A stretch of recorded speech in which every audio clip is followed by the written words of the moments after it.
Durante décadas, la Unión Soviética ha sido el gran monstruo que amenazaba la humanidad, la libertad y la democracia.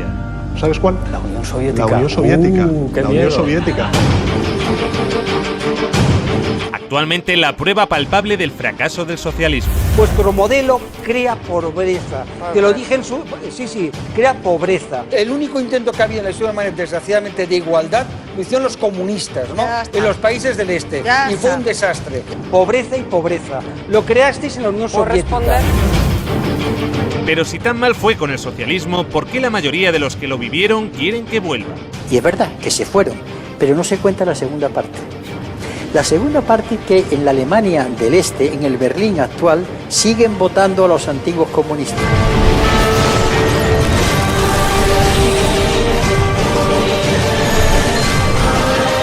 A continuación, vamos a ver lo que no nos han contado sobre la Unión Soviética.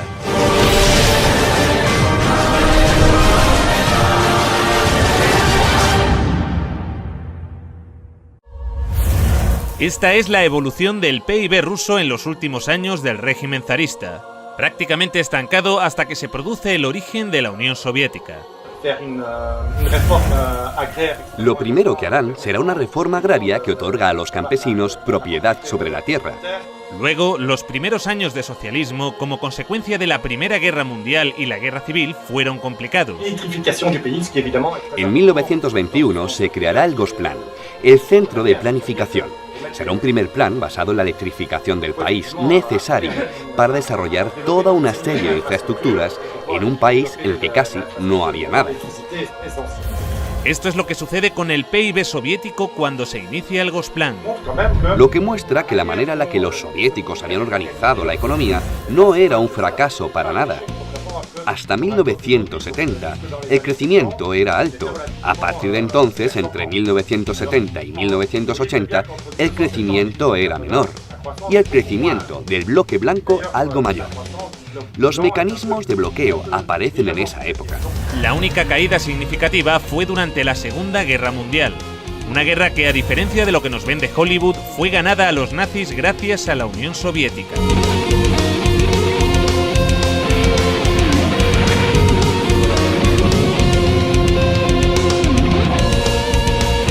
Stalingrado fue la primera gran victoria del ejército soviético. El triunfo del Volga es como un faro, el punto de inflexión de la Segunda Guerra Mundial. Solo en Stalingrado murieron más nazis que en todo el frente occidental junto. Europa y la URSS habían quedado devastadas tras la guerra. Elaboraron lo que más tarde se convertiría en el Programa de Recuperación Europea, que lograría levantar nuevamente a la Europa occidental. Europa necesitó que los Estados Unidos inyectaran cantidades ingentes de dinero para relanzar su economía. La Unión Soviética no. La URSS se desarrollaba más rápido que los países avanzados. No muchos países lograron cifras de desarrollo igual de rápidas. Algunos países de Asia del Este, tras la Segunda Guerra Mundial, lograron altos niveles de desarrollo, pero en la época era inigualable. En el año 1963, Rusia había pasado de un sistema monárquico con una economía agrícola atrasada a multiplicar por 52 su volumen industrial gracias a la economía planificada. La primera vez en la historia que un país alcanza tales cotas de desarrollo sin esclavizar o robar los recursos naturales de países subdesarrollados como hace Occidente. Y la calidad de su industria a menudo superaba a la occidental. En la antigua Alemania del Este, la economía comunista más eficiente, las normas estipulaban que las neveras y las lavadoras debían funcionar durante 25 años. Compré esta nevera en Alemania del Este en 1985. Tiene por lo menos 24 años. Nunca he tenido que cambiar la bombilla. Tiene casi 25 años. En 1981, una fábrica de Berlín Este empezó a producir una bombilla de larga duración. Los responsables de la fábrica presentaron la nueva bombilla en una feria internacional en busca de compradores occidentales. Cuando los fabricantes de Alemania del Este presentaron estas bombillas de larga vida en la Feria de Hannover de 1981, sus colegas del oeste dijeron: os quedaréis sin trabajo. Los ingenieros de Alemania del Este dijeron: no, al contrario. Conservaremos nuestros trabajos si ahorramos recursos y no malgastamos tungsteno. Los occidentales rechazaron la bombilla. En 1989 cayó el muro de Berlín. La fábrica cerró y la bombilla de larga duración dejó de producirse. El socialismo logró también mejorar de manera notable la calidad de vida de los ciudadanos. La vida de los soviéticos mejora en muchas cosas: la educación, la salud, el trabajo, pero a cambio la gente paga un precio muy alto. Desde Moscú, los dirigentes del Partido Comunista gobiernan con mano de hierro los diferentes pueblos y naciones que forman la Unión Soviética. Junto a los errores y a veces horrores, los rusos comieron por primera vez con los comunistas, tuvieron educación con los comunistas, tuvieron sanidad con los comunistas. La esperanza de vida subió de 40 a 70 años en 4 décadas y la mortalidad infantil se redujo en casi un 90%. Entre 1920 y 1921 hay una hambruna terrible. La guerra destruye la agricultura y además la guerra se da en los territorios más fértiles. La economía planificada también logró resolver esto, tanto que el promedio de estatura aumentó, consecuencia de las mejoras en la alimentación tras la Segunda Guerra Mundial. Esta gráfica muestra los niveles de ingesta calórica per cápita en Europa y los Estados Unidos. Aquí abajo, España. Por encima de todos, la Unión Soviética. Crearon también el primer sistema sanitario universal y gratuito del mundo. Los servicios sanitarios actuales de la URSS son el resultado de 40 años de evolución, experiencias e investigaciones. Forman un sistema unificado que se extiende a todas las disciplinas sanitarias y cuyas ramificaciones alcanzan a todos los centros de población que constituyen las 15 repúblicas de la Unión, llegando hasta las más pequeñas y remotas aldeas y zonas agrícolas. En el año 1980, la URSS tenía más médicos y camas de hospital que los Estados Unidos de América. También crearon el primer sistema educativo universal y gratuito en el que se incluía la universidad. Todo el material escolar lo proporcionaba el Estado. En los años 70, la URSS tenía 5 veces más ingenieros titulados que los Estados Unidos. Y mientras los Estados Unidos pasaban la Gran Depresión con un 23% de paro, la Unión Soviética alcanzaba la plena ocupación. Sus oficinas de desempleo permanecieron cerradas hasta el año 88. Y las condiciones laborales no estaban nada mal. Con la Constitución Soviética de 1936 se estableció la jornada laboral de 7 horas, pudiendo verse reducida a 6 o incluso a 4 para las profesiones más duras. La jubilación era a los 60. Para los trabajos más duros podía llegar a adelantarse a los 50. Solo hacían falta 20 años cotizados para cobrar la pensión completa. Los sueldos se cobraban al 100% durante las bajas por enfermedad, y también tenías derecho a bajas si tus hijos se ponían enfermos. La baja por maternidad duraba 1 año. De hecho, fue el país que consiguió las mayores cotas de igualdad entre hombres y mujeres.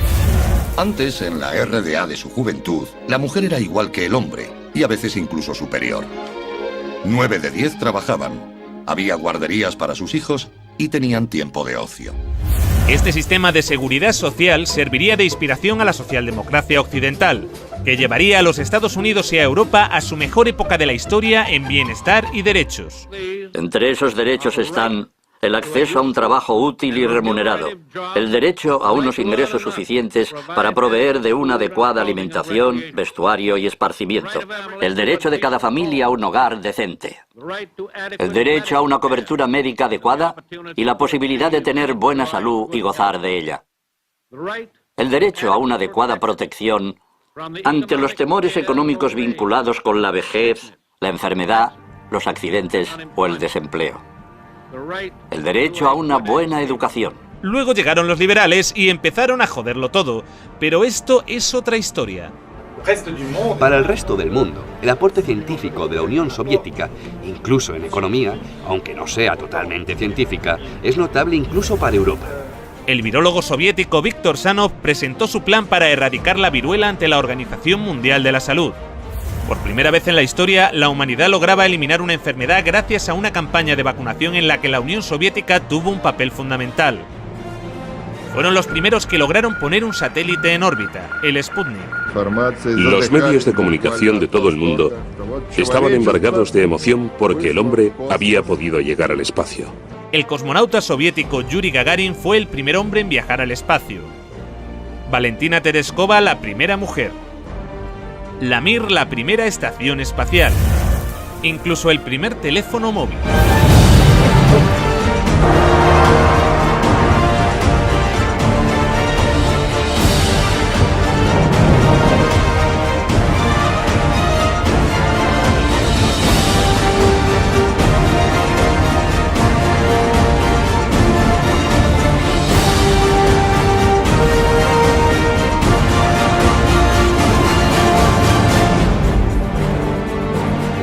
El acceso a los coches era difícil, pero el transporte público era gratuito y amplio.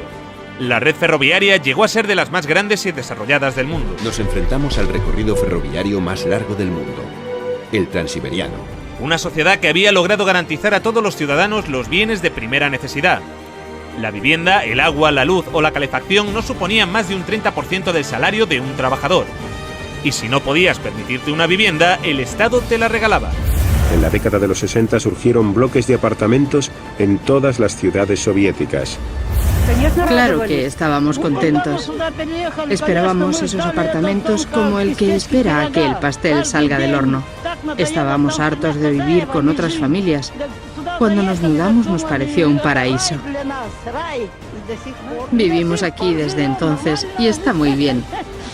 En Occidente, el socialismo causaba un enorme rechazo, entre otras cosas porque al no emitir casi deuda externa, los acreedores del FMI perdían una gran oportunidad de beneficiarse de la riqueza soviética. Sin embargo, mientras Reagan intentaba vender que el socialismo era un desastre, sus propios servicios de inteligencia le llevaban la contraria. En diciembre, un estudio de la CIA indicó que la URSS experimentó un crecimiento económico continuo y una mejoría en el nivel de vida de su población durante los últimos 30 años. Estos son 3 perros, uno americano, uno polaco y uno ruso. Están de visita, ahí el perro americano les explica cómo funcionan las cosas en este país. Y les dice, si ladráis lo suficiente, alguien vendrá y os dará algo de carne. Y el perro polaco pregunta, ¿qué es la carne? El perro ruso pregunta, ¿qué es ladrar? La habilidad de la economía soviética para mantener su viabilidad ante la ausencia de importaciones es mucho mayor que la de la mayoría y posiblemente todas de las economías de otros países industrializados, asegura la CIA en su informe. Pero la aventura socialista llegaría a su fin. A principios de los años 70, las reformas de Kosygin empezaban a descentralizar la economía. Esto produjo que la economía se empezara a ralentizar. 15 años más tarde, Gorbachev, para arreglarlo, decide empezar a liberalizar más el mercado. En 1985, Gorbachev llega al poder y lanza la perestroika. Como él mismo decía, su intención era un socialismo a la sueca. Pero en lugar de relanzar la economía, lo empeoró más. En el año 89, el PIB de la URSS caía por primera vez en décadas. En marzo de 1991 se hizo un referéndum preguntando por la continuidad de la Unión Soviética. Los ciudadanos votaron a favor de mantener la Unión con casi el 80% de los votos. Pero Boris Yeltsin y los Chicago Boys tenían otros planes. Esto sucedió a pesar de un referéndum en el que la mayoría de la población votó por la conservación de la Unión Soviética. En agosto de ese mismo año, una facción del Partido Comunista dio un golpe de Estado. Según la agencia de prensa soviética TASS, el presidente soviético Mikhail Gorbachev ha renunciado a su cargo y ha sido sustituido por Gennady Yanev. Lo que están haciendo es engañar vilmente al pueblo. Esto es un golpe anticonstitucional. El golpe fracasó, pero debilitó lo suficiente al gobierno para iniciar el desmantelamiento de la Unión Soviética encabezado por Boris Yeltsin. Estábamos defendiendo una Rusia libre, y el símbolo de esa Rusia libre era Yeltsin. Un proceso que ya parecía irreversible desde hacía 2 años cuando se produjo la emblemática caída del muro de Berlín. Algo que hoy se recuerda como un gran logro de la humanidad.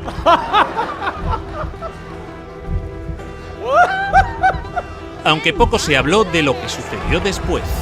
El libre mercado llegó a Rusia y con él el caos. Se vendieron empresas estatales a precio de saldo. Gracias a la terapia de shock de Yeltsin, en 1992 los rusos consumían un 40% menos que en 1991. Un tercio de la población había caído en la pobreza y la gente tardaba meses en cobrar su sueldo. Con las medidas liberales llevadas a cabo por Boris Yeltsin, el PIB de Rusia experimentó una caída en picado durante los 8 años siguientes. La corrupción era generalizada y el crimen organizado se disparó. Moscú se convirtió en el nuevo salvaje oeste. Eso sí, han construido unos rascacielos de puta madre en Moscú. Se pusieron a la venta más industrias estatales, y así nació una nueva clase de empresarios multimillonarios con influencia política, los oligarcas. En 1998, el 80% de las granjas rusas estaba en quiebra y 70.000 fábricas estatales habían cerrado. Crea pobreza, pobreza y pobreza. En 8 años, el número de pobres había aumentado en 72 millones, mientras Moscú pasaba a ser la ciudad del mundo con más multimillonarios. La pobreza se disparó también en los países miembros y satélites de la URSS. La antigua RDA fue una de las regiones que salió mejor paradas, pero también experimentó algunos retrocesos, especialmente en los derechos de las mujeres. Mujeres de la RFA piden que se apliquen las leyes que protegen a las mujeres en la RDA. Una época cómoda que termina con la caída del muro en noviembre de 1989. Sí que hay un Día Internacional de la Mujer, pero ya no se celebra de la misma manera. A las mujeres ya no se las homenajea como antes. Un retroceso que en ocasiones llegó a tener consecuencias trágicas. Miles de mujeres de la ex RDA se hacen esterilizar por temor a perder el empleo. Las regiones que están más al sureste de Europa o las próximas al Cáucaso pasaron a convertirse en países cuasi tercermundistas. La desintegración de la Unión Soviética ocasionó el colapso de la seguridad social de la que gozaban antes las personas mayores. Numerosos ancianos viven hoy en la pobreza. La venta de riñones por dinero fue la única opción que la mayoría de ellos tenía para poder mantener a sus familias. Es difícil conseguir un empleo en las regiones de Moldavia. He escuchado que un riñón vale $95.000, o cerca de 100.000. Nos engañaron. Sé que no debí viajar a Turquía, pero necesitaba el dinero. Ahora ese dinero ha arruinado mi salud. Desde entonces, los latentes conflictos interétnicos que persistían en varias repúblicas de la URSS se intensificaron y desataron choques armados. Según diferentes datos, estos enfrentamientos se cobraron las vidas de decenas de miles de personas. Millones tuvieron que refugiarse. En Rumanía, ahora es habitual ver a niños viviendo en la indigencia en las calles de Bucarest.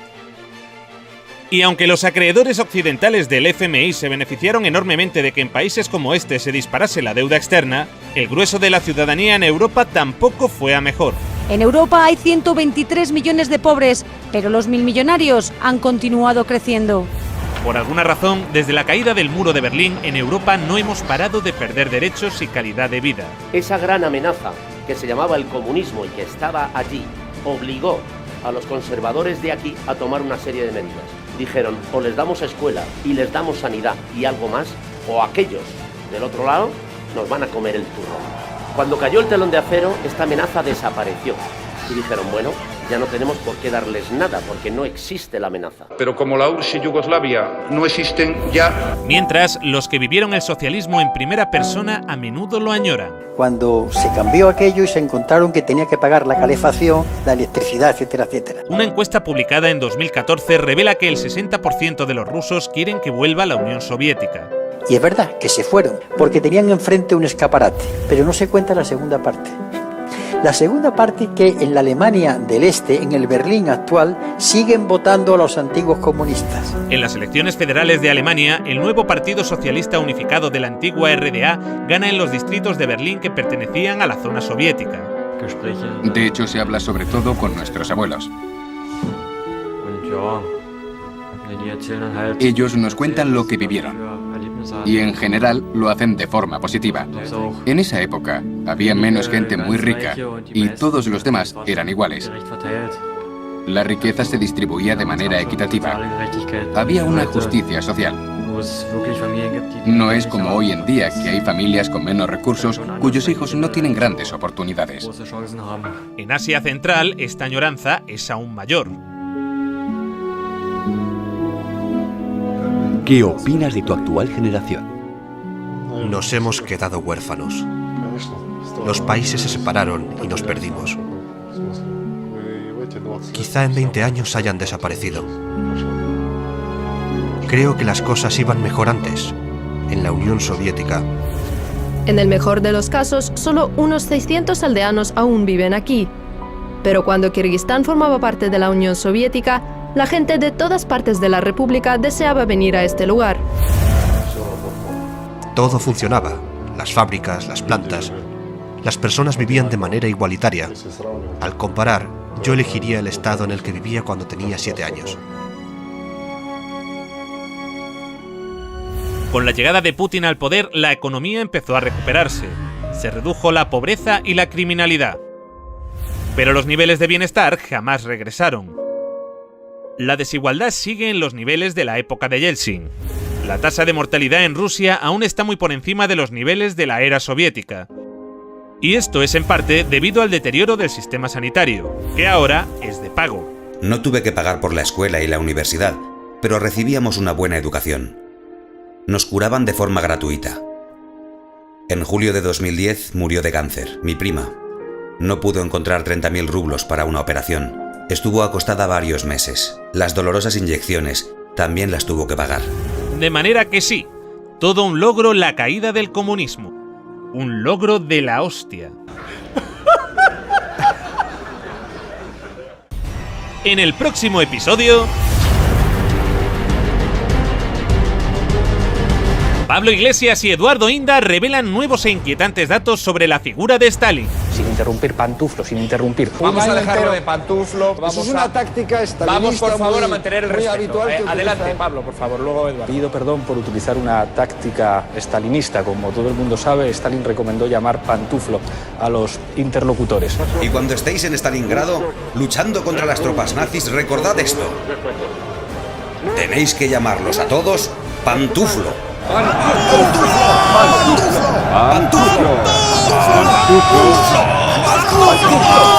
¿Cambiará esto la opinión que tienen los ciudadanos de Stalin? Yo creo que a Stalin más le hubiera valido invadir Ciudad Rodrigo. Ciudad Rodrigo. Ciudad Rodrigo. Ciudad Rodrigo. Ciudad Rodrigo. ¿Y qué pasa con Ciudad Rodrigo? Si me la chupas te lo digo. Era pobreza, pobreza y pobreza. No hay que olvidar que según el país que promueve golpes de Estado en América Latina y que financia y arma a yihadistas en Oriente Próximo, la URSS no era una democracia. Así que suscríbete.